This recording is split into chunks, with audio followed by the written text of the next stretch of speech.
দীর্ঘদিন পর দেশের মাটিতে জনপ্রিয় ইসলামী আলোচক ডক্টর মিজানুর রহমান আজহারীর ওয়াজ মাহফিল। তার আসার খবরে মানুষের ঢল নেমেছে মাহফিল ময়দানে। লাখো মানুষ যোগ দিয়েছেন মাওলানা মিজানুর রহমান আজহারীর ওয়াজ মাহফিলে। কক্সবাজারের পেকুয়ায় মরহুম মাওলানা শহীদ উল্লাহ স্মৃতি সংসদ ও সমাজ উন্নয়ন পরিষদের যৌথ উদ্যোগে এই মাহফিলে প্রধান বক্তা হিসেবে আলোচনা করবেন তিনি।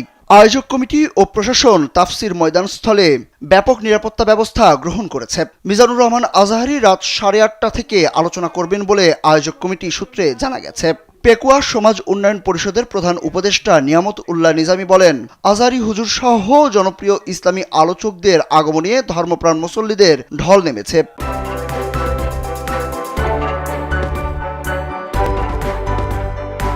মানুষ সামাল দিতে তাদের হিমশিম খেতে হচ্ছে, তবে যৌথ বাহিনী সহযোগিতা করছে তাদের। আজহারী হুজুর রাত 8:30টায় আলোচনা করবেন বলেও জানান তিনি। মাহফিলে আসা লোকজন জানান, আজহারী হুজুর দীর্ঘ 5 বছর পর কক্সবাজারে ওয়াজ করবেন। হুজুরকে এতদিন মোবাইলে দেখেছেন তারা, আজ বাস্তবে দেখতে এসেছেন। অনেকেই আবার মঞ্চের সামনে জায়গা নিতে একদিন আগে থেকে পেকুয়ায় অবস্থান করছেন। কেউ কেউ আবার হতাশ হয়ে বলছেন, এত পরিমাণ মানুষ হয়েছে যে হুজুরকে দেখতে এসে প্যান্ডেলের সামনে পর্যন্ত যাওয়া সম্ভব হচ্ছে না।